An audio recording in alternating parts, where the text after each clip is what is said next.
നഷ്ടത്തിൻ്റെയും നഷ്ടപ്പെടലിൻ്റെയും ഒരു വ്യക്തിത്വമാണ് പരിമല തിരുമേനി. സൃഷ്ടികർത്താവിനെ ആഴമായി അദ്ദേഹം പ്രണയിച്ചു എന്ന് വേണം പറയാൻ. പരിമല പള്ളി വളരെ വ്യത്യസ്തമാണ്. 2500 കൂടുതൽ ആൾക്കാർക്ക് ഒരുമിച്ച് നിന്ന് ആരാധനയിൽ പങ്കെടുക്കാൻ സാധിക്കും. വെട്ടം, വെളിച്ചം, ഇതെല്ലാം ആ പള്ളിയിൽ അളവിന് കൊടുത്തിട്ടുണ്ട്.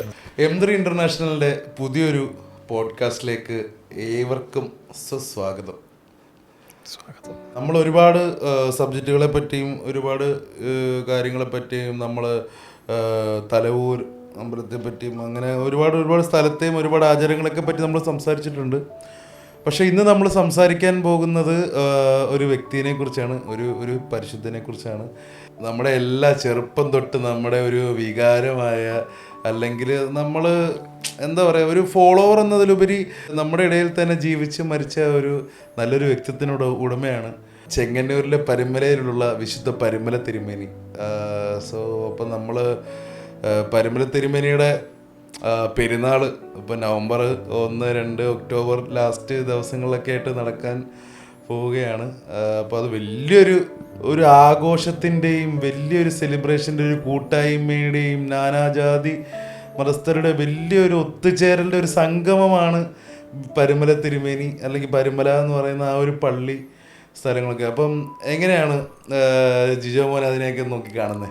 ഇപ്പോഴാണ് പരിമല പള്ളി ഈ കാണുന്ന രീതിയിലുള്ള ജനസാന്ദ്രതയായിട്ടുള്ളൊരു വലിയൊരു സ്പോട്ടായി മാറുന്നത്. ഓക്കെ. പരിമല തിരുമേനിയുടെ കാലഘട്ടത്തിൽ ഇതൊരു എന്താ പറഞ്ഞ വനമായിരുന്നു, ഒരു കാട് പിടിച്ച ഒരവസ്ഥയിൽ ഉള്ളൊരു സ്ഥലമായിരുന്നു. അധികമൊന്നും ആളുകൾ പകൽ പോലും സഞ്ചരിക്കാൻ ഭയന്നിരുന്ന ഒരു സ്ഥലമായിരുന്നു. പരിമല ഒരു ദ്വീപാണ്. പമ്പാ നദിയാണ് ഇതിൻ്റെ ഒരു സൈഡിൽ കൂടെ പോകുന്നത്. പമ്പാ നദിയാൽ ചുറ്റപ്പെട്ട ഒരു ഐലൻഡാണ് പരിമല എന്ന് പറഞ്ഞ സ്ഥലം എന്ന് പറയുന്നത്. കഴിഞ്ഞാൽ പണ്ട് ഭൂതവും പ്രേതവും ഒക്കെ ഉണ്ടെന്നുള്ള ഒരു വിശ്വാസത്തിൻ്റെ ആ കാലഘട്ടത്തിൽ അങ്ങനെ തന്നെ കിടന്നിരുന്ന സ്ഥലമായിരുന്നു. പിന്നെ ഒറ്റപ്പെട്ടു പോകുന്ന ആൾക്കാരെയൊക്കെ ആക്രമിക്കുന്ന ആളുകളും അവരുടെ സ്വത്തുക്കൾ തട്ടിയെടുക്കുന്ന ഒരു രീതിയിൽ മൊത്തത്തിൽ ഭയാനകമായിട്ടുള്ള, അതെ ഭയാനകമായിട്ടുള്ളൊരു, ഇന്നത്തെ പോലെ അത്ര നോക്കി ഇന്നൊരു വേറെ രീതി കാണുകയാണെങ്കിൽ അന്നത്തെ പെർസ്പെക്റ്റീവ് ആൾക്കാരുടെ മറ്റേ ഡാർക്ക്, അത് പ്രശ്നമുള്ള സ്ഥലമാണ്. അതെ അതെ അതെ. അത്രയും പേടിച്ചു കഴിഞ്ഞ ആളുകളുടെ ഇടയിലോട്ടാണ് പരിമല തിരുമേനി ആ സ്ഥലത്ത് എത്തുന്നത്. പരിമല തിരുമേനിയുടെ പ്രത്യേകത എന്ന് പറഞ്ഞു കഴിഞ്ഞാൽ നമ്മൾ ആദ്യം തന്നെ എടുത്തു പറയേണ്ടുന്നൊരു കാര്യം, ഈ നഷ്ടത്തിൻ്റെയും നഷ്ടപ്പെടലിൻ്റെയും ഒരു വ്യക്തിത്വമാണ് പരിമല തിരുമേനി. നമുക്കിപ്പോൾ പരിമല തിരുമേനി എല്ലാം തരുന്നുണ്ടെന്ന്, അല്ലെങ്കിൽ പ്രാർത്ഥിക്കുമ്പോൾ അത് കിട്ടുന്നു ഇത് കിട്ടുന്നു എന്നൊക്കെ എല്ലാവരും പറയുന്നുണ്ട്, അനുഗ്രഹം ലഭിക്കുന്നു എന്നൊക്കെ പറയുന്നുണ്ടെങ്കിലും പരിമല തിരുമേനിയുടെ ജീവിതം നോക്കുമ്പം നഷ്ടത്തിൻ്റെയും നഷ്ടപ്പെടലുകളുടെയും ത്യാഗത്തിൻ്റെയും എന്നൊക്കെ വേണമെങ്കിൽ ഇച്ചിരി ഭക്തിയായിട്ട് പറയാം.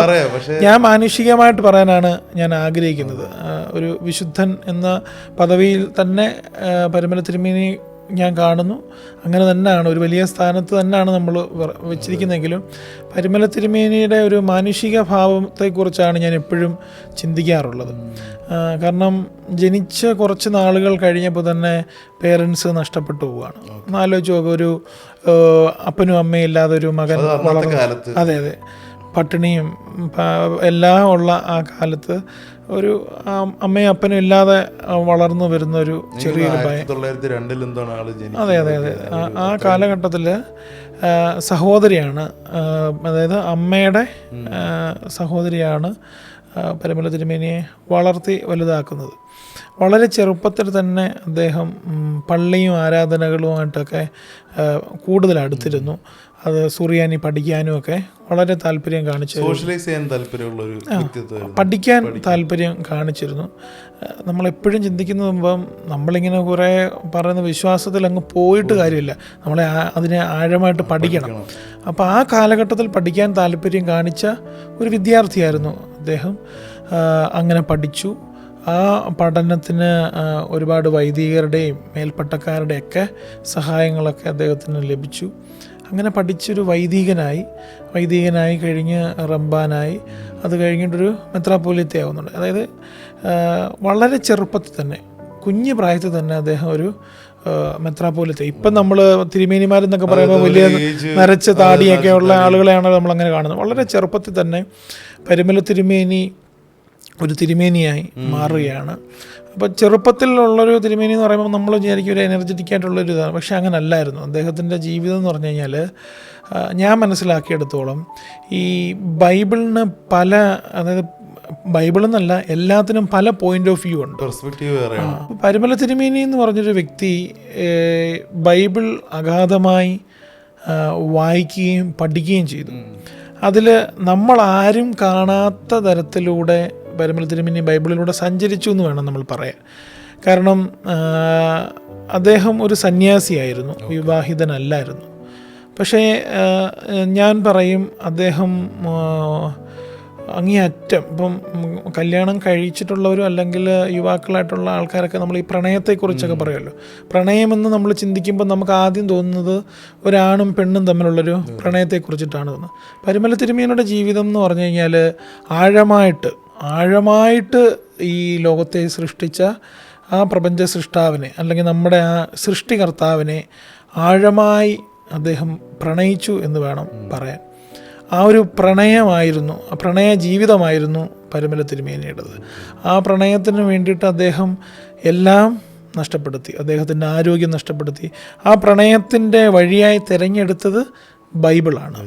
ആ ബൈബിളിലൂടെ സഞ്ചരിച്ച് ആ സൃഷ്ടി എന്ന ആ വലിയ ശക്തിയിലേക്ക് എത്തിപ്പെടണമെന്നുള്ള ആഗ്രഹം കൊണ്ട് സഞ്ചരിച്ച ഒരു മനുഷ്യനാണ് പരിമല തിരുമേനി എന്ന് പറയാനാണ് ഞാൻ ആഗ്രഹിക്കുന്നത്. ഞാൻ ആദ്യം തന്നെ പറഞ്ഞല്ലോ, എനിക്ക് ഇതിനകത്തൊരു ആത്മീയതയുടെ വേർഷൻ വേറെ. പക്ഷേ നമ്മൾ അദ്ദേഹത്തെ ഒരു മനുഷ്യനായിട്ട്, അതായത് ഒരു സന്യാസി ജീവിക്കുന്നതായിട്ട് നമ്മൾ ചിന്തിക്കുമ്പോൾ എത്രയോ രാത്രികളുണ്ട്, എത്രയോ പകലുകളുണ്ട്, എത്രയോ സന്ദർഭങ്ങളുണ്ട്. ആ സന്ദർഭങ്ങളിലെല്ലാം നമ്മൾ നഷ്ടപ്പെട്ടു പോകാനുള്ള പല സാഹചര്യങ്ങളുണ്ട്. അപ്പോഴും എൻ്റെ പ്രണയം അത്രയ്ക്ക് ദൃഢമാണെങ്കിൽ മാത്രമേ എനിക്കതിൽ നിന്ന് വഴിതെറ്റി പോവാതെ ആ ലക്ഷ്യസ്ഥാനത്ത് എത്തിച്ചേരാൻ പറ്റത്തുള്ളൂ. അങ്ങനെ ശരിക്കും തൻ്റെ സൃഷ്ടാവിനെ പ്രണയിച്ച് ആ സൃഷ്ടാവിൻ്റെ അടുത്തേക്ക് എത്താൻ എന്താണ് മാർഗം എന്നുള്ളത് ബൈബിളിലൂടെ പഠിച്ച് ആ ബൈബിളിനെ ആ ജീവിതത്തിൽ എന്താ പറയുന്നത് ആവാഹിച്ച് വളരെ ചെറുപ്പകാലത്ത് തന്നെ ആ സൃഷ്ടിയുടെ അല്ലെങ്കിൽ സൃഷ്ടികർത്താവിൻ്റെ അടുത്ത് എത്തിച്ചേർന്നൊരു മഹാത്മാവാണ് പരിമല തിരുമേനി എന്ന് പറയാൻ ഞാൻ ആഗ്രഹിക്കുന്നുണ്ട്. നമ്മളിപ്പോൾ പരിമല തിരുമേനിയുടെ ഒരു ഇൻട്രൊഡക്ഷൻ പോലെ ഇപ്പോൾ നമുക്കത് മനസ്സിലാവും എന്തോരം ആളുടെ ഒരു ഓറ എന്തോരമാണ് ഇപ്പോഴത്തെ ആൾക്കാരുടെ ഒരു ഇതിൽ പറഞ്ഞാൽ ഓറ എന്താന്നുള്ളത് നമുക്ക് മനസ്സിലാക്കാൻ പറ്റും. അപ്പം ഞാൻ ചോദിക്കുകയാണെങ്കിൽ ആളുടെ ഒരു ലൈഫ് സ്റ്റൈൽ എങ്ങനെയായിരുന്നു? ആക്ച്വലി ലൈഫ് സ്റ്റൈൽ മാത്രമല്ല, ആളുടെ ഒരു ജീവിത രീതി.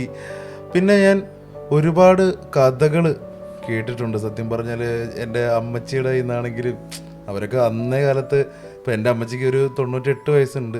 അപ്പം അവരും പദയാത്ര പോയിട്ടുണ്ട്. അപ്പോൾ ആ കാലം തൊട്ടേ പല പല പല പല കൈമാറി വന്ന കഥകളുണ്ട്, പല പല കഥകളുണ്ട്. അപ്പം അതിനെയൊക്കെ പറ്റി എങ്ങനെയാണ്, എന്താണ് പറയാനുള്ളത്? ശരിക്കും പരിമല തിരുമേനിയുടെ കാലഘട്ടത്തെക്കുറിച്ച് ഞാൻ പറഞ്ഞല്ലോ, ഭൂതങ്ങളും പ്രേതങ്ങളും ഒക്കെ ഉണ്ട്. അങ്ങനെ പേടിച്ച് ഇരുണ്ടുന്ന ഒരു കാലഘട്ടത്തിലാണ് അദ്ദേഹം അവിടെ ഒരു വലിയ വെളിച്ചമായിട്ട്, അതായത് അവിടെ ചെല്ലുക. അപ്പോൾ അവിടെ ശരിക്കും പറഞ്ഞാൽ പരിമല എന്ന ആ ദ്വീപിൻ്റെ ഒരു വികസനത്തിൻ്റെ ഒരു തുടക്കം പരിമല തിരുമേനി കാരണമുണ്ട്. പരിമല തിരുമേനി എന്തുകൊണ്ടാണ് ഇത്രയും ജനഹൃദയങ്ങളിൽ വന്ന് കയറിയെന്ന് ചോദിച്ചു കഴിഞ്ഞാൽ, ഈ പരിമല തിരുമേനിയുടെ കാലഘട്ടം എന്ന് പറഞ്ഞു കഴിഞ്ഞാൽ ഈ തൊട്ടുകൂടായ്മ, തീണ്ടിക്കൂടായ്മ, ഒരുപാട് അൺടച്ചബിലിറ്റി, ഒരുപാട് അന്ന് കാര്യങ്ങൾ, അന്നൊരു ഫ്രീഡം എന്ന് പറഞ്ഞൊരു സംഭവം ഇല്ലാത്തൊരു കാലഘട്ടം പലർക്കും. അതെ അതെ അതെ. പിന്നെ ഈ പറയുന്ന പോലെ ജാതി വേർതിരിച്ച് കാണുക, നിറത്തിന്റെ പേരില്, അങ്ങനെ അങ്ങനെ. അപ്പം അങ്ങനെയുള്ള കാലഘട്ടത്തിൽ ഒരുപാട് ദളിതരായിട്ടുള്ള ആളുകളെ ഒക്കെ വിദ്യാഭ്യാസം കൊടുത്തു, സ്കൂളുകൾ പണിഞ്ഞു. അത് മേൽത്തട്ടിലുള്ള ആളുകൾക്ക് വേണ്ടിയിട്ടല്ല, താഴെത്തട്ടിലുള്ള ആളുകളെ. ഇപ്പം നമ്മളിപ്പം എന്താ പറയുന്നത്, നമ്മളിപ്പം ഒരു ദൈവവിശ്വാസി ഇപ്പം ഈ മണ്ടത്തരങ്ങളും പൊട്ടത്തരങ്ങളും എന്താണെന്ന് ചോദിച്ചു കഴിഞ്ഞാൽ, ഇപ്പോൾ യേശു ക്രിസ്തു ജീവിക്കുന്നു, അത്ഭുതങ്ങൾ ദാണ്ടിവിടെ, അവിടെ ദാണ്ട് തൊട്ട് സൗഖ്യമാക്കി, അതല്ല ഞാൻ, അല്ലെങ്കിൽ അതല്ല അതിൻ്റെ ഒരു വേർഷൻ എന്ന് പറഞ്ഞു കഴിഞ്ഞാൽ, ഒരു മനുഷ്യൻ എന്താണോ വേണ്ടുന്നത്, ആ കാലഘട്ടത്തിൽ ഒരു യുവാവിന് എന്താണ് വേണ്ടുന്നത്, ആ ആ സാഹചര്യത്തിൽ നിന്ന് അവനെ കൈപിടിച്ച് ഉയർത്തുക. ഇതാണ് ശരിക്കും മതങ്ങൾ ചെയ്യേണ്ടുന്നത്. ഇതൊരു വലിയ ടോപ്പിക്കാണ്. യേശുക്രിസ്തു പോലും പല അത്ഭുതങ്ങൾ കാണിച്ചു എന്ന് പറയുന്നുണ്ട്. അതിനകത്ത് അത്ഭുതത്തെ അല്ല നമ്മൾ കാണേണ്ടത്, അതിനകത്തുനിന്ന് എന്താണ് അദ്ദേഹം എന്താണ് പറയാൻ ഉദ്ദേശിച്ചത് എന്നുള്ളതാണ്. അത് പറയാൻ വേണ്ടിയിട്ട് അവരൊരു അതെ. അപ്പം എന്താണെന്ന് ചോദിച്ചു കഴിഞ്ഞാൽ പരിമല തിരുമേനി ശരിക്കും പറഞ്ഞു കഴിഞ്ഞാൽ രാവിലെ അവിടെ എഴുന്നേറ്റിട്ട് ഇങ്ങോട്ട് വരുന്നവർക്കെല്ലാം അന്തരീക്ഷത്തിൽ നിന്ന് അതും ഇതൊന്നും എടുത്ത് കൊടുക്കുകയോ അല്ലെങ്കിൽ അങ്ങനെ ഒരു അത്ഭുത മനുഷ്യനല്ല ഇപ്പോഴും. ഇപ്പം പരിമല എന്ന് പറഞ്ഞ ദേവാലയത്തിൻ്റെ അരികിൽ അദ്ദേഹത്തെ അടക്കിയിട്ടുണ്ട്. അദ്ദേഹത്തെ പോയി നമ്മൾ ബഹുമാനിക്കുന്നു. പരിമല തിരുമേനി പോയി അവിടെ അങ്ങനെ ഇപ്പം ഇങ്ങനെ ഇരുന്നു 5 ദിവസം കൊണ്ട് എൻ്റെ ഇത് ഇത്രയാക്കി എടുത്തു എന്നുള്ള രീതിയിലല്ല നമ്മൾ അദ്ദേഹത്തെ കാണേണ്ടത്. കാലഘട്ടം പിന്നോട്ട് നമ്മൾ ചിന്തിക്കുമ്പം ഒരുപാട് മനുഷ്യർ അവഗണിക്കപ്പെട്ട് കിടന്ന സമയത്ത് അവർക്ക് അവരുടെ അരികിലെത്തി അവരെ സമൂഹത്തിൽ ഉന്നതന്മാരാക്കാൻ വേണ്ടിയിട്ട് അന്നത്തെ ഏറ്റവും വലിയ ടൂളായിരുന്നു വിദ്യാഭ്യാസം. ആ വിദ്യാഭ്യാസത്തെ പകർന്നു കൊടുത്തു. വിദ്യാഭ്യാസ സ്ഥാപനങ്ങൾ കേരളത്തിൽ തുടങ്ങി. ഏത് കാലഘട്ടത്തിലാണെന്ന് ആലോചിച്ച് നോക്കണം. ഇവിടെ വിദ്യ പഠിച്ചതിന് ചെവിയിൽ ഉരുക്കി ഒഴിച്ച ലോകത്തിലാണ് അന്നത്തെ കാലത്ത് ധീരമായിട്ട് അത്രയും പോരാട്ടം ചെയ്തത്. അത് ഉന്നതരായിട്ടുള്ള ആളുകൾക്ക് വേണ്ടിയിട്ടല്ല ആ സ്ഥാപനങ്ങൾ തുടങ്ങിയത്. ഇപ്പോഴും നമുക്ക് പരിമലത്തിൽ പള്ളിയുടെ സൈഡിൽ പരിമല സ്കൂള് നമുക്ക് കാണാൻ പറ്റും. അങ്ങനെ ഒരുപാട് സ്ഥലങ്ങളിൽ അദ്ദേഹം സ്കൂളുകൾ വെച്ചു. എല്ലാ ജാതിയിലും മതത്തിലും പെട്ട ആളുകളെ അവിടെ പഠിപ്പിച്ചു. പട്ടിണിയുടെ കാലമല്ലയോ, വിശന്ന് വരുന്നവരും ദുരിതം പറഞ്ഞു വരുന്നവരുള്ള പാവപ്പെട്ട മനുഷ്യരെ എല്ലാം കേട്ടു.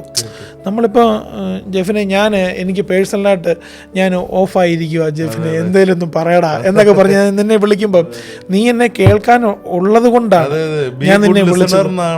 അതെ. അപ്പോൾ അറിവുള്ളൊരു മനുഷ്യൻ കേൾക്കാൻ വേണ്ടിയിട്ടിരിക്കുമ്പം എന്തോരം നല്ല ഇതായിരിക്കും. അപ്പം നീ എന്നെ വിളിച്ചു, ഞാൻ എന്തെങ്കിലും മണ്ടത്തരങ്ങൾ അല്ലെങ്കിൽ എന്തെങ്കിലുമൊക്കെ പറഞ്ഞ് നിന്നെ മോട്ടിവേറ്റ് ചെയ്തു എന്ന് വിചാരിക്കുക.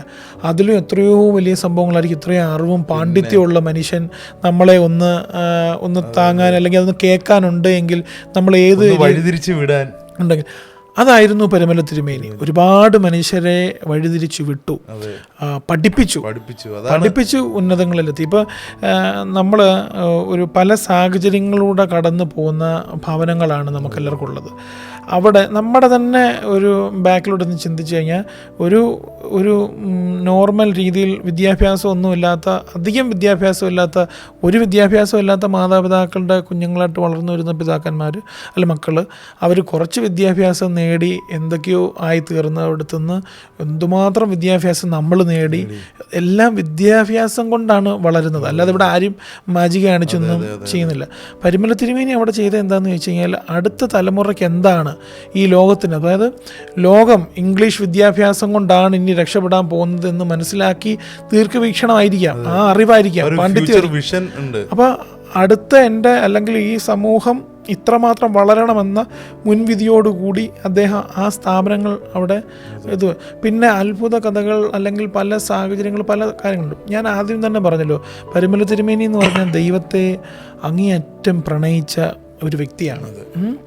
ഈ ബൈബിൾ എന്ന് പറഞ്ഞു കഴിഞ്ഞാൽ ഒരു വലിയ മോട്ടിവേഷൻ്റെ അങ്ങേയറ്റത്തെ സംഭവം. നമ്മളിപ്പം മോട്ടിവേഷൻ എന്ന് പറഞ്ഞുകൊണ്ട് നമ്മൾ യൂട്യൂബിൽ ഇരുന്ന് പലതും കാണുന്നു, നിങ്ങളിത് കാണുക അല്ലെങ്കിൽ അങ്ങനെയെന്ന് പറഞ്ഞിട്ട് പല ഫ്രീക്വൻസിയിൽ സംസാരിക്കുകയും തുള്ളുകയും ചാടിയും മാനിഫെസ്റ്റോ എന്നൊക്കെ പറഞ്ഞ് കുറേ കാണുന്നുണ്ടല്ലോ. പക്ഷേ ഇതിൻ്റെ എല്ലാം അങ്ങേയറ്റത്തെ ഒരു വേർഷനാണ് ബൈബിൾ എന്ന് പറഞ്ഞത്. അതായത് ബൈബിൾ നമ്മൾ വായിക്കുമ്പോൾ ഞാൻ പറഞ്ഞല്ലോ പല പോയിൻ്റ് ഓഫ് വ്യൂവിൽ നിന്ന് ഒന്നിനെ കാണണം. അങ്ങനെ നമ്മൾ നോക്കുമ്പം ബൈബിള് മനസ്സിനെ പല രീതിയിലും, അതായത് ഈ പ്രപഞ്ചത്തിൻ്റെ ഏറ്റവും വലിയ ശക്തി എന്ന് പറഞ്ഞു കഴിഞ്ഞാൽ മനസ്സാണ്. ആ മനസ്സിനെ നമ്മൾ ദൃഢമാക്കി കഴിഞ്ഞാൽ നമുക്ക് പിന്നെ ഒന്നിനെയും പേടിക്കേണ്ട കാര്യമില്ല. ഈ മനസ്സിനെ ഏത് തരത്തിൽ ഉറപ്പിക്കാൻ കഴിയും എന്ന് പല രീതിയിലും പറഞ്ഞിരിക്കുന്നത് ബൈബിളാണ്. ഒരൊറ്റ ഉദാഹരണം ഞാൻ പറഞ്ഞുതരാം. ഞാൻ ഒരിക്കൽ കോട്ടയത്ത് നിന്ന് തിരുവല്ലയിലോട്ട് സഞ്ചരിച്ചുകൊണ്ടിരുന്ന സമയത്ത് ഒരു സ്വാമിയുടെ കൂടെ ഒരു യാത്ര നടത്തി. എന്നാൽ KSRTC ബസ്സിൽ തൊട്ടപ്പുറത്ത് സ്വാമി ഇരിക്കുന്നത്. അപ്പം അദ്ദേഹം ആണെങ്കിൽ ഇങ്ങനെ പുസ്തകം തുറന്ന് എന്തൊക്കെയോ ഇങ്ങനെ വായിക്കുകയും എടുക്കുകയൊക്കെ ചെയ്യുന്നുണ്ട്. അപ്പം ഞാൻ ഇങ്ങനെ കുറച്ച് നേരം നോക്കിയിരുന്നു, ഞങ്ങളിങ്ങനെ കുറച്ച് നേരം സംസാരിച്ചു. അപ്പോൾ ഇങ്ങനെ സംസാരിച്ച് കഴിഞ്ഞപ്പം ഒരു ക്രിസ്ത്യാനിയാണ് ഞാനെന്ന് മനസ്സിലാക്കി അദ്ദേഹം പറഞ്ഞതെന്ന് പറഞ്ഞു കഴിഞ്ഞാൽ ഒരു മനുഷ്യാവതാരം പല രൂപത്തിൽ നമ്മുടെ മുന്നിൽ കൂടെ കടന്നു പോയ ദൈവത്തിൻ്റെ ഒരു മനുഷ്യാവതാരമാണ് യേശു ക്രിസ്തു. ആ യേശു ക്രിസ്തുവിനെ നിങ്ങൾക്ക് പല രീതിയിൽ അപ്രോച്ച് ചെയ്യാം. ഹിന്ദു ട്രഡീഷൻ അല്ലെങ്കിൽ ആ ഒരു കൾച്ചർ എടുക്കുന്ന സമയത്ത് ഇന്നത് പൂർത്തീകരിക്കാൻ വേണ്ടിയിട്ട് വന്ന അവതാരങ്ങളാണ് എങ്കിൽ ഒരു മനുഷ്യ ജീവിതം മൊത്തം ജനിച്ച് വളർന്ന് മരണപ്പെട്ട് സ്വർഗാരോഹണം നേടിയ ഫുൾ വേർഷനും കാണിക്കുന്ന ഒരു ദൈവത്തിൻ്റെ ഒരു അവതാരമാണ് യേശു ക്രിസ്തു. അപ്പോൾ അതിനെ പല രീതിയിൽ നമുക്ക് അദ്ദേഹത്തെ കാണാം. അതായത് എൻ്റെ അടുത്ത് അദ്ദേഹം പറഞ്ഞത് വളരെ കോട്ടയത്ത് നിന്ന് തിരുവല്ല വരെ എന്തോ സമയമുണ്ട്. ആ സമയത്തിനുള്ള എനിക്ക് പറഞ്ഞു തന്നൊരു കാര്യം എന്ന് പറഞ്ഞു കഴിഞ്ഞാൽ, ഒരമ്മയ്ക്ക് മകനായി യേശുവിനെ കാണാം, ഒരു മകന് അമ്മയായിട്ട് കാണാം, ഒരു സഹോദരനായി കാണാം, കൂട്ടുകാരനായി കാണാം, ഗുരുവായി കാണാം. അങ്ങനെ പല പോയിന്റ് ഓഫ് വ്യൂക്കൂടെ നമുക്ക് യേശു ക്രിസ്തുവിനെ കാണാൻ സാധിക്കും. ഏതൊരു ലെവലിലും ഇനി രാജാവായി കാണാം. അങ്ങനെ പല രീതിയിൽ നമുക്ക് അദ്ദേഹത്തെ കാണാനും അദ്ദേഹം നമ്മളെ യേശു ക്രിസ്തു നമുക്ക് പഠിപ്പിച്ചെന്ന കാര്യങ്ങൾ നമുക്ക് എടുക്കാൻ സാധിക്കും എന്നത് പറഞ്ഞതുപോലെ ഈ പരിമല തിരുമേനി ഈ ബൈബിൾ പഠിച്ച് ഈ നമ്മുടെ എന്താ പറയുന്നത് ആ ഒരു എൻഡ് ഉണ്ടല്ലോ, എവിടായിരുന്നു ആ തുടക്കം, ആ എൻഡിൽ എത്തിച്ചേരാൻ നടത്തിയ യാത്രയിൽ ചൂസ് ചെയ്തതാണ് ബൈബിള്. ആ ബൈബിളിൻ്റെ പല കാര്യങ്ങളും അദ്ദേഹം ആഴമായി പഠിച്ചതുകൊണ്ട് പലതും ഈ ഭൂമിയിൽ മനുഷ്യർക്ക് ചെയ്തു കൊടുക്കാൻ സാധിച്ചു. ഫോർ എക്സാമ്പിൾ, ഒരു കടുകുമണിയെങ്കിലും വിശ്വാസമുണ്ട് എന്നുണ്ടെങ്കിൽ ഈ മലയോട് മാറി നിൽക്കാൻ പറഞ്ഞു കഴിഞ്ഞാൽ ആ മല മാറി നിൽക്കും എന്നൊരു വാക്യമുണ്ട് ബൈബിളിൽ. അതിൻ്റെ ഒരു സിമ്പിൾ കഥ ഞാൻ പറഞ്ഞത്, ഇത് ചരിത്രമാണ്, ചരിത്രത്തിൽ രേഖപ്പെടുത്തിയിട്ടുള്ള കാര്യമാണ്. പരിമല തിരുമേനിയുടെ ചിത്രം എടുക്കാൻ പറ്റുന്നത്, ഇത് ഒരുപാട് കേട്ടിട്ടുള്ള കഥകളാണെങ്കിലും ഫോട്ടോ എടുക്കാനായിട്ട് ഒരു സായിപ്പ് എത്തിയിട്ട് 3 ദിവസം കൊണ്ട് അദ്ദേഹം ഇത് നോക്കിയിട്ട് ആ സാഹചര്യം എടുക്കുന്നില്ല. ജെഫിൻ ഫോട്ടോഗ്രാഫർ കൂടെ ആണല്ലോ.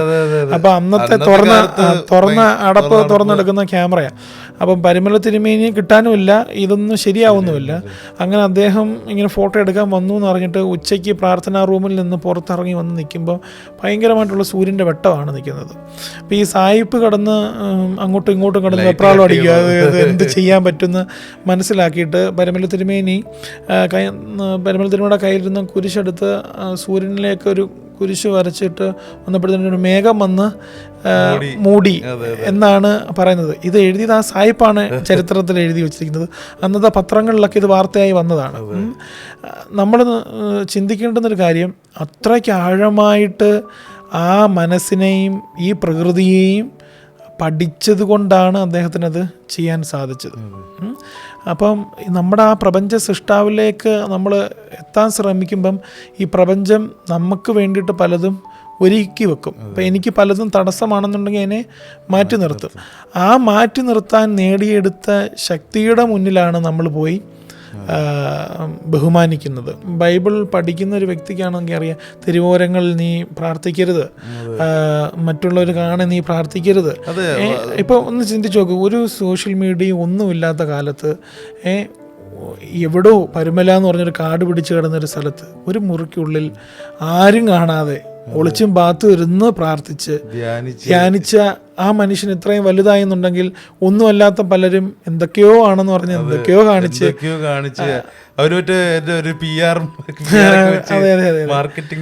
ട്രാൻസ് സിനിമ അത് ഭയങ്കര ഓപ്പൺ അപ്പ് ആണല്ലോ. പക്ഷെ അത് പറഞ്ഞ സത്യം വിളിച്ചു പറയുന്നവരെന്നും ഇതായി ബാക്കിലോട്ട് പോയിട്ടേ ഉള്ളൂ. അതെ അതെ. അപ്പം ആ ഒരു വളരെ വലിയ ഒളിച്ചോട്ടത്തിൽ നിന്നുകൊണ്ട് എല്ലാത്തിനെയും നഷ്ടപ്പെടുത്തി ജീവിതം ത്യാഗമാക്കി ആരും അറിയാതെ ഒന്നും അറിയാതെ ശാന്തമായി ജീവിച്ച ഒരു മനുഷ്യൻ. അപ്പം വേറൊരു കാര്യം കൂടെ പറയുന്നുണ്ടല്ലോ, ഒരുവൻ എന്നിൽ വിശ്വസിച്ചാൽ മരിച്ചാലും ജീവിക്കും എന്നൊക്കെ പറഞ്ഞല്ലോ. എത്രയോ വർഷങ്ങൾക്ക് മുമ്പ്, 120 വർഷങ്ങൾക്ക് മുമ്പ് ഈ ലോകത്തുനിന്ന് വിട്ടുപോയൊരു മനുഷ്യനാണ്. ആ മനുഷ്യനെ തേടി ആ മരണ ദിവസം അല്ലെങ്കിൽ ആ മരണസമയം ഇത്രയും മനുഷ്യരവിടെ തേടി എത്തുന്നു. വലിയൊരു എന്താ പറയുക, നമ്മള് പള്ളിയിലോട്ട് ഇപ്പം എൻ്റെ ഒരു ഫസ്റ്റ് ടൈം എക്സ്പീരിയൻസ് എന്നൊക്കെ പറഞ്ഞാൽ ഒരിടത്ത് പോകണമെന്ന് വിചാരിച്ചാൽ പെട്ടെന്ന് നമുക്ക് അക്സസബിൾ ആയിട്ടൊരു സ്ഥലം പരുമലയാണ്. പക്ഷെ ആ പാലം കയറി അവിടുന്ന് ഇറങ്ങുമ്പോൾ തൊട്ട് നമുക്ക് ആ ഒരു വലിയ ഓളമാണെങ്കിലും നമ്മൾ എന്ത് ഭാരത്തോട് പോയി നമുക്കൊരു എന്തോ പോസിറ്റീവ് നെഗറ്റീവ് എനർജി ഉറപ്പായിട്ടും ഉണ്ട്. പക്ഷെ അവിടെ കയറുമ്പോൾ ആ ഒരു പോസിറ്റിവിറ്റി നമുക്ക് ഫീൽ ചെയ്യും. ആ കാട് പിടിച്ച സ്ഥലത്തെ ഞാൻ അവിടെ സത്യം പറഞ്ഞാൽ അതിൻ്റെ അപ്പുറത്ത് പമ്പ കോളേജ് എന്ന് പറഞ്ഞൊരു കോളേജ് ഉണ്ട്. അപ്പോൾ അവിടെ നാടകത്തിന് പോയിട്ടുണ്ട്. അപ്പോൾ ഞാൻ അപ്പം ചെല്ലുമ്പോഴാണ് പറഞ്ഞത് ഇത് ഫുൾ കാടായിരുന്നു എന്ന് വെച്ചാൽ ഇപ്പോഴും ആ കാടിൽ ഒരു വശങ്ങളൊക്കെ ഉണ്ട്, അതിപ്പോൾ ഡെവലപ്പ് ചെയ്ത് എന്നാലും ആ കാട് പിടിച്ച സ്ഥലത്തെ ഈ പറയുന്ന ഡെവലപ്മെൻ്റ് ആക്കാൻ അല്ലെങ്കിൽ ഇത്രയും ഇതാക്കാൻ വേണ്ടിയിട്ട് 100 വർഷങ്ങൾക്ക് മുമ്പ് അല്ലെങ്കിൽ 120 വർഷങ്ങൾക്ക് മുമ്പ് ഒരു മനുഷ്യൻ അവിടെ ത്യാഗപൂർണമായിട്ടുള്ളൊരു ജീവിതം കാഴ്ചവെച്ചു. ജിജോ ബ്രോ, അപ്പം നിങ്ങളൊരു സിവിൽ എഞ്ചിനീയറാണ് ആൻഡ് M3 ഇൻ്റർനാഷണലിൻ്റെ ഓൺട്രപ്രണറാണ്, ബിൽഡറാണ്.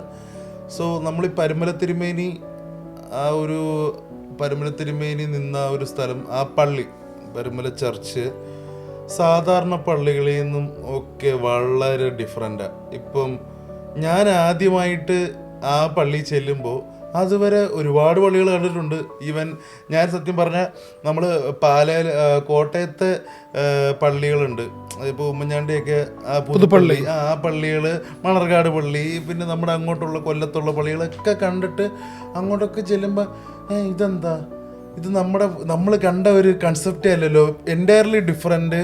അതായത് ഇൻറ്റീരിയർ ആയിക്കോട്ടെ, അതിൻ്റെ ഷേപ്പ് ആയിക്കോട്ടെ, അതിൻ്റെ വലുപ്പം ആയിക്കോട്ടെ, എല്ലാം വളരെ വ്യത്യസ്തമാണ്. ഡൈമെൻഷൻസേ വേറെ തന്നെയാണ്. കാരണം ഇപ്പം നമ്മൾ കൺഫ്യൂസ്ഡ് ആയിപ്പോയി ഏത് വഴി കൂടെ കയറണമെന്ന് വരെ. അപ്പോൾ എന്തുകൊണ്ടായിരിക്കും? അപ്പോൾ ജിജോ ബ്രോ എങ്ങനെ അതിനെ നോക്കിക്കാണുന്നത്? ഞാനതിനെ നോക്കിക്കാണുന്നത് മറ്റുള്ള മനുഷ്യരിൽ നിന്നും ഒരുപാട് വിശുദ്ധന്മാർ നമ്മുടെ നാട്ടിലുണ്ടല്ലോ, പരിശുദ്ധന്മാർ നമ്മുടെ നാട്ടിലുണ്ടല്ലോ, അതിൽ നിന്നെല്ലാം വളരെ വ്യത്യസ്തനാണല്ലോ പരുമല തിരുമേനി. അതുകൊണ്ടാണ് അദ്ദേഹം കുടികൊള്ളുന്ന ആ ദേവാലയം വ്യത്യസ്തമായ ഇരിക്കുന്നത്. മറ്റുള്ളതൊന്നുമല്ല, അതിലെല്ലാം പ്രഷ്യസ് ആണെന്ന് ഒരുപക്ഷെ ദൈവത്തിന് തോന്നിയത് കൊണ്ടായിരിക്കാം ആ ഒരു രൂപഘടന വന്നതെന്നാണ് ഞാൻ ആദ്യമായിട്ട് പറയാൻ ആഗ്രഹിക്കുന്നത്. ശരിക്കും പറഞ്ഞു കഴിഞ്ഞാൽ ജെഫിൻ പറഞ്ഞത് കറക്റ്റായിട്ടൊരു പോയിൻ്റാണ്. ഇത് വളരെ വിവാദമായിട്ടുള്ളൊരു ടോപ്പിക്കുമാണ്. ഇതൊരു കോപ്റ്റിക് ഡിസൈനാണ് ഇതിനകത്ത് എടുത്തിരിക്കുന്നത്. ചാൾസ് കൊറിയ എന്ന് പറഞ്ഞ എന്ന് പറഞ്ഞിട്ടുള്ളൊരു ആർക്കിടെക്റ്റാണ് അത് ഡിസൈൻ ചെയ്തത്. മരിച്ചു. അതും ന്യൂസിലൊക്കെ വന്നതാണ്. അപ്പോൾ അതെന്താണെന്ന് ചോദിച്ചു കഴിഞ്ഞാൽ ശരിക്കും എനിക്ക് ഇതുവരെ കിട്ടിയിട്ടില്ലാത്ത ഒരു സ്വാതന്ത്ര്യം അദ്ദേഹത്തിന് സഭ കൊടുത്തത് കൊണ്ടാണ് ഇത്തരത്തിലുള്ളൊരു അത്ഭുതം അവിടെ സൃഷ്ടിക്കാൻ സാധിച്ചു എന്നാണ്. കാരണം ഒരുപാട് അന്നത്തെ കാലത്തെന്ന് പറഞ്ഞാൽ ഇപ്പം എനിക്ക് തോന്നുന്നു ഇന്നത്തെക്കാട്ടിലും ഭയങ്കര ആൾക്കാർ കുറച്ചും കൂടി എന്താ പറയുക ഇടുങ്ങിയ ചിന്താഗതി മാത്രമല്ല, അവർ കുറച്ച് റിയാക്ട് ചെയ്യുന്ന സെൻസിറ്റീവാണ്. അതെ, സെൻസിറ്റീവ് എന്ന് മാത്രമല്ല അറിവും അത്രത്തോളം. ഇപ്പം ഒന്നുമില്ലെങ്കിൽ നമ്മൾ ചാറ്റ് GTPയോടോ അല്ലെങ്കിൽ ആരോടെങ്കിലും ചെയ്താലും ഗൂഗിളിൽ കയറി ചുമ്മാ തപ്പിയാലും നമുക്ക് സംഭവം കിട്ടും. അന്നതില്ല. പക്ഷെ ഞാൻ അഭിമാനം കൊള്ളുന്നു ആ പരുമല പള്ളി അങ്ങനെ ചെയ്യാൻ ഒരു ആവിഷ്കാര സ്വാതന്ത്ര്യം ആ കലാകാരന് കൊടുത്തതുകൊണ്ട്. അങ്ങനെ പള്ളി ഇനി വേറെ വരുമെന്ന് ഒരു ആർക്കും അങ്ങനെ ചെയ്യാൻ പറ്റുമെന്ന് എനിക്ക് പറ്റത്തില്ല. കാരണം എപ്പോഴും ഞാനൊരു കലാകാരനല്ലേ, ജെഫിനൊരു കലാകാരൻ. ഞാൻ ആവിഷ്കാര സ്വാതന്ത്ര്യം എനിക്ക് ലഭിച്ചാൽ മാത്രമേ പൂർണ്ണമായിട്ട് എൻ്റെ ഉള്ളിൽ നിന്ന് എന്തെങ്കിലും. പലരും നമ്മുടെ അടുത്ത് ഒന്ന് സമീപിക്കുന്നത് എന്താ അങ്ങനെ വേണോ ഇങ്ങനെ വേണമല്ലോ അങ്ങനെ വേണോ എന്നൊക്കെ പറഞ്ഞിട്ട് ഇതുപോലെ വേണം അതുപോലെ ഒന്നിനാണെങ്കിൽ പിന്നെ അവിടെ പോയാൽ പോലെ എന്ന് പറയുന്നത് പോലെ എന്താ പറയുന്നത്, പരുമല പള്ളി വളരെ വ്യത്യസ്തമാണ്. അത് ഇനി എത്ര കാലഘട്ടം കഴിഞ്ഞാലും അവിടെ ഒരു തിക്കും തിരക്കും ഉണ്ടാവാത്ത രീതിയിലാണ് അത് ഡിസൈൻ ചെയ്തിരിക്കുന്നത്. ഇപ്പം പലതും പൊലിപ്പിച്ച് കാണിക്കാൻ വേണ്ടി എടുക്കാറുണ്ട്. പരുമല പള്ളിയുടെ ഒരു പ്രത്യേകത എന്ന് പറഞ്ഞു കഴിഞ്ഞാൽ ലക്ഷക്കണക്കിന് ആൾക്കാർ അവിടെ വന്ന് പോകുന്നുണ്ട്. ആ അത്രയും ആൾക്കാർ അവിടെ വന്ന് പോകുന്നുണ്ടെങ്കിലും ഇവരെ എല്ലാം കൺട്രോൾ ചെയ്യാനും ഈ വരുന്ന ആളുകൾക്കെല്ലാം ആരാധനയിൽ പങ്കെടുക്കാനും നമ്മൾ ശാരീരികമായി റിലാക്സേഷനും കിട്ടുന്നുണ്ടെന്നുള്ളതാണ്. അങ്ങനെയാണ് ആ പള്ളി ഡിസൈൻ ചെയ്തിരിക്കുന്നത്.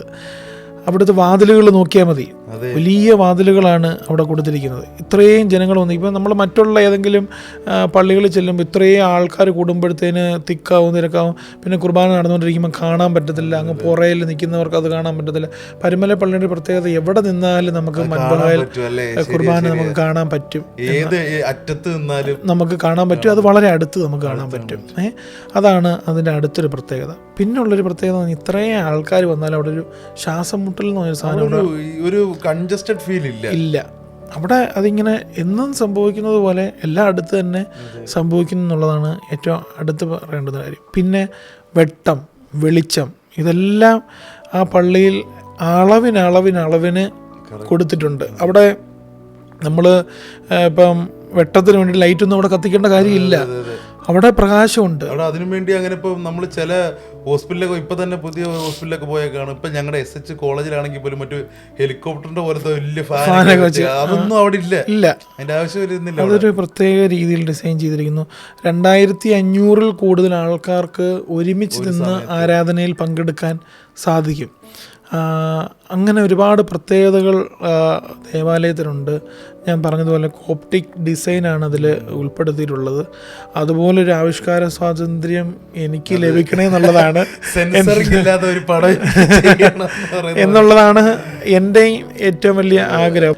എന്തുമായാലും ഞാൻ കാത്തിരിക്കുന്നത് പൂർണ്ണമായിട്ടൊരു ആവിഷ്കാര സ്വാതന്ത്ര്യത്തിൽ ഒരു ദേവാലയം പണിയാൻ കിട്ടണമെന്നാണ്. അതല്ലാതെ അത് വേണം ഇത് വേണമെന്ന് പറഞ്ഞാൽ നമ്മൾ ചെയ്യും. എന്നാലും നമ്മുടെ ഒരു സിഗ്നേച്ചർ, എനിക്ക് ഇടാൻ പറ്റിയ ഒരു സിഗ്നേച്ചർ ചെയ്യാൻ പറ്റുമെന്ന് ഞാൻ കാത്തിരിക്കുന്നുണ്ട്. പദയാത്ര ആരും ഉണ്ടാക്കിയതല്ല, ഇത് ഉണ്ടായി വന്നു, സ്വയംഭൂവായി വന്നൊരു യാത്രയാണ്. അവിടെ കഴിയുമ്പോൾ ഉണ്ടാകുന്ന ഒരു എനർജി ലെവൽ എന്ന് പറഞ്ഞു കഴിഞ്ഞാൽ അത് പറഞ്ഞറിയിക്കാൻ പറ്റത്തില്ല.